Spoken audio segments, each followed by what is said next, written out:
So hello guys, my name is Sharjeel and you watching Wrestlebell. तो guys the big dog Roman Reigns की return पर आई है बहुत ही बड़ी अपडेट सामने। तो गाइज उसके बारे में हम इस वीडियो में डिस्कस करने वाले हैं। और इसके अलावा गाइज आज हमें कब तक WWE की रिंग में अपनी वापसी करते हुए नजर आने वाले। और इसके अलावा गाइज रूसेव कौन सी कंपनी को पॉसिबली ज्वाइन करने वाले। और इसके अलावा गाइज नेक्सिस के बारे में भी गाइज हम इस वीडियो में डिस्कस करने वाले हैं। तो गाइज काफी इंटरेस्टिंग ये वीडियो होगी। तो गाइज सबसे पहले ही हम लोग शुरुआत कर लेते हैं the rated art superstar age से। तो गाइज आपको पता है कि एज और रैंडी ऑर्टन का हमें बैकलैश 2020 में मैच देखने को मिला था, जहां पर गाइज हमें एज की इंजरी सुनने को मिली थी। और गाइज बताया ये जा रहा है कि न्यूज की तरफ से कि एज की जो इंजरी है वो हमें 7 से 8 महीने तक रिकवर होती दिखाई देने वाली है। और गाइज ये भी बताया जा रहा है कि जो एज की इंजरी है तो गाइज उन्होंने सर्जरी वगैरह भी करवा दिया, लेकिन गाइज उनकी इंजरी को रिकवर होने के लिए 7 से 8 महीने तो पॉसिबली लग ही जाएंगे। तो गाइज ऐसे में हम लोग मानकर चल सकते हैं कि जो एज है वो हमें 2021 में ही WWE में अपना रिटर्न करते हुए दिखाई देने वाले हैं। यानी कि गाइज जैसा हमें जिंदर महल के साथ देखने को मिला था, तो गाइज वैसा ही हमें अब एज भी WWE में 2021 में ही अपने रिटर्न करते हुए दिखाई देने वाले हैं। तो गाइज ऐसे में हम लोग कह सकते हैं कि ये एज और उनके फैंस के लिए काफी ज्यादा बुरी खबर है, क्योंकि गाइज एज हमें WWE में और भी काफी ज्यादा मैचेस देने वाले थे 2020 में, लेकिन गाइज अब हमें एज WWE में 2020 में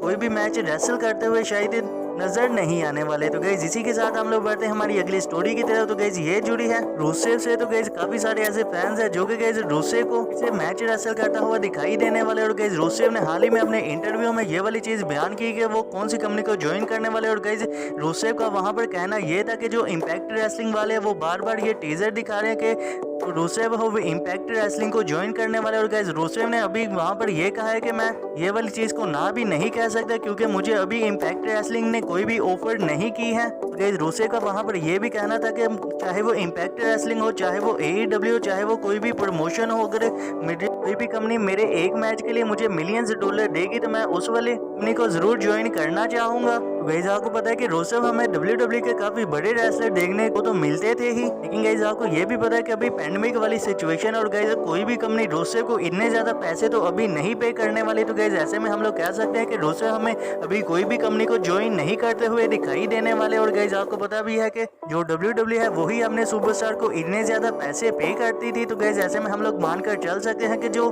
वो शायद आने वाले टाइम में हमें फिर से WWE को ही ज्वाइन करते हुए दिखाई देने वाले हैं। तो गाइज मेरे हिसाब से कोई भी ऐसी कंपनी नहीं है जो कि गाइज रूसेव को मिलियंस डॉलर उनके मैच रेसल करने के लिए दे सकती है। गाइज ऐसे में रूसेव हमें WWE कंपनी को ही दोबारा ज्वाइन करते हुए दिखाई देने वाले हैं। तो गाइज इसी के साथ हम लोग बढ़ते हैं हमारी अगली स्टोरी की तरफ। तो गाइज ये जुड़ी है नेक्सिस से। तो गाइज आपको पता है कि एडिंग यंग की तरफ से हम उनके इंटरव्यू में हमें ये वाली चीज सुनने को मिली थी कि जो नेक्सिस है हमें 2020 की रेसलमेनिया में यानी कि गाइज रेसलमेनिया 36 में हमें रिटर्न करते हुए दिखाई देने वाली थी। और गाइज उन्होंने बताया था कि जो नेक्सिस के मेंबर है वो भी हमें वहां पर सभी देखने को मिलने वाले थे, लेकिन गाइज अब ऐसी न्यूज निकल कर सामने आई है कि जो वेड बैरिट है, तो गाइज आपको बताया कि वेड बैरिट हमें एक जैसे नेक्सिस के लीडर ही देखने को मिलते थे। तो गाइज उन्होंने बताया था कि WWE ने मुझे ऑफर तो की थी कि नेक्सिस में दोबारा रिटर्न किया जाए, लेकिन WWE मुझे बहुत ही ज्यादा कम पैसे ऑफर कर दी, तो मैं इसी वजह से WWE को ये वाली ऑफर नहीं दी और मैंने WWE को इस वाली ऑफर से साफ साफ इनकार कर दिया था। तो गाइज ऐसे में हम लोग मानकर चल सकते हैं कि अगर रेसलमेनिया में नेक्सिस का हमें रिटर्न देखने को मिलता भी तो गाइज वहां पर हमें वेड बैरिट यानी कि गाइज नेक्सिस के लीडर तो नहीं देखने को मिलते, लेकिन गाइज पैंडेमिक वाली सिचुएशन की वजह से ना तो हमें नेक्सिस WWE में रिटर्न करते हुए दिखाई देने वाली है और ना ही गाइज वेड बैरिट अब WWE में हमने रिटर्न करते हुए दिखाई देने वाले हैं। तो गाइज इसी के साथ हम लोग बढ़ते हैं हमारी अगली स्टोरी की तरफ। तो गाइज ये जुड़ी है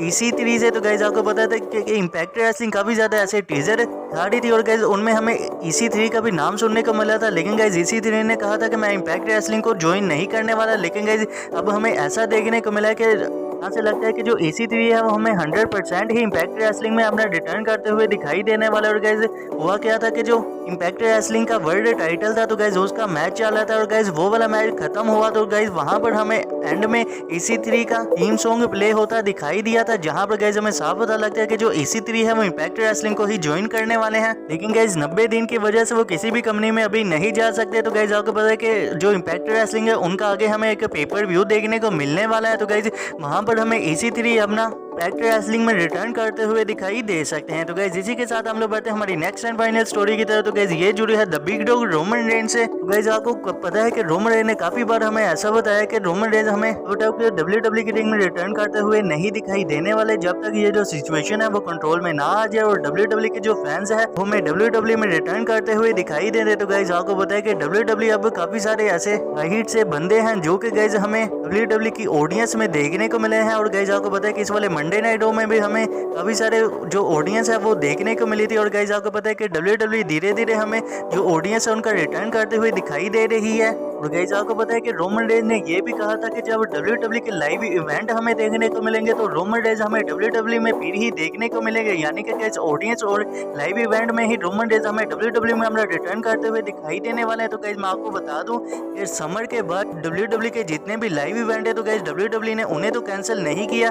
तो गाइस आपको पता है कि जो टिकट मास्टर है जिस पर गाइस हम लोग टिकट वगैरह खरीदते हैं स्पोर्ट्स की, तो गाइस आपको पता है कि वहां पर WWE के अलावा और भी काफी सारे हमें स्पोर्ट देखने को मिलते हैं जिनकी गाइस हम टिकट वगैरह खरीद सकते हैं। तो गाइस आप लोग वहां पर जाकर देख भी सकते हैं कि WWE ने समर के बाद जितने भी लाइव इवेंट है तो गाइस उन्हें तो वहां पर कैंसिल नहीं किया है। गाइस ऐसे में हम लोग मानकर चल सकते हैं कि जो समर के बाद ही हमें रोमन रेंज WWE में अपना रिटर्न करते हुए दिखाई देने वाले। और गाइस वैसे भी ऑडियंस तो WWE धीरे धीरे अपनी रीना में लानी शुरू कर ही दी है। ऐसे में हमें ये तो पता लगता है कि जो रोमन रेंज है वो हमें समर स्लैम तो एंड नहीं करते हुए दिखाई देने वाले। और गाइस वैसे भी काफी सारे ऐसे फैंस थे जो गाइस मानकर बैठे हुए थे कि रोमन रेंज हमें समर स्लैम में देखने को मिलने वाले हैं। तो गाइस इस वाली बात से ये तो साफ होता ही है कि रोमन रेंज हमें समर स्लैम में नहीं देखने को मिलने वाले, बल्कि गाइस समर स्लैम के बाद जितने भी हमें पेपर व्यू देखने को मिलेंगे तो गाइस रोमन रेंज हमें वहां पर अपना रिटर्न करते हुए दिखाई देने वाले हैं। गाइस यही थी रोमन रेंज के रिटर्न पर अपडेट। तो गाइस इसी के साथ अगर आपको ये वीडियो अच्छी लगी हो तो वीडियो को कर दीजिएगा लाइक और चैनल को भी कर लीजिएगा सब्सक्राइब, नोटिफिकेशन बेल को भी कर लीजिएगा ऑन, ताकि WWE से जुड़ी